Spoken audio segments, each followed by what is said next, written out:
Congress approves Trump's landmark legislation after lengthy and tireless debate sessions.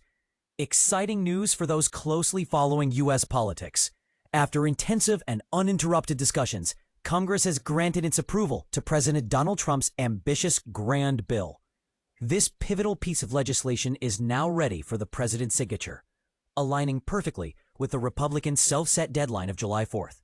This sweeping bill encompasses Trump's stances on taxation, border regulation, national defense, energy policy, and the management of the national debt. The House of Representatives gave their formal approval in a closely fought vote that essentially followed party lines, with a final tally of 218 to 214. Notably, two Republicans, Thomas Massie of Kentucky and Brian Fitzpatrick of Pennsylvania, voted against the bill. This achievement is a notable success for Speaker Mike Johnson and the President. Both spent significant hours during overnight sessions persuading hesitant GOP members to back the bill. Speaker Johnson emphasized the president's active participation in clarifying the bill's goals and underscoring its urgent implementation. This wasn't the first time the House had approved this legislation. The first vote took place back in late May. Senate Republicans reviewed and passed the bill in a similarly exhaustive session in the previous month, slightly altering the bill's provisions. But here's where it gets controversial. Amidst the preparation for the House debate, there was evident tension as the bill faced increasing opposition from both moderate and conservative Republicans. Moderates criticized the bill's potential additional financial burdens on states expanding Medicaid, while conservatives argued these financial adjustments did not go far enough to curb perceived excessive spending in other areas. And this is the part most people miss.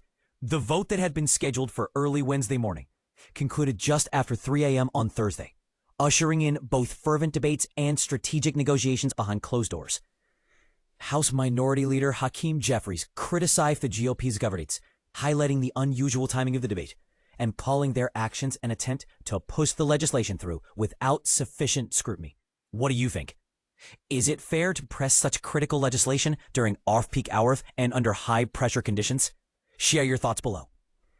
The enacted bill ensures the continuation of a tax brackets lowered by the 2017 Tax Cuts and Jobs Act, introduces temporary tax breaks for tipped and overtime wages, and adds a new tax deduction for seniors. It also seeks to reduce green energy credits, aiming to cut down on federal spending while increasing defense spending and funds for immigration enforcement. Furthermore, it hikes the debt ceiling by $5 trillion to circumvent a potential crisis of credit default later this summer if the U.S. faces a cash shortage. Lastly, the bill introduces more stringent work requirements for Medicaid and federal food assistance programs. Democrats criticized the bill, calling it a tax cut for the wealthy at the expense of the working class, while Republicans argue that they're enhancing tax benefits for middle and working class citizens, redefining welfare to support those in genuine need. Do you agree with these perspectives? Share your thoughts and let's discuss. If you found this preview insightful, keep up with us for more updates. You can connect with our political coverage and stay informed on crucial developments by following our articles and insights.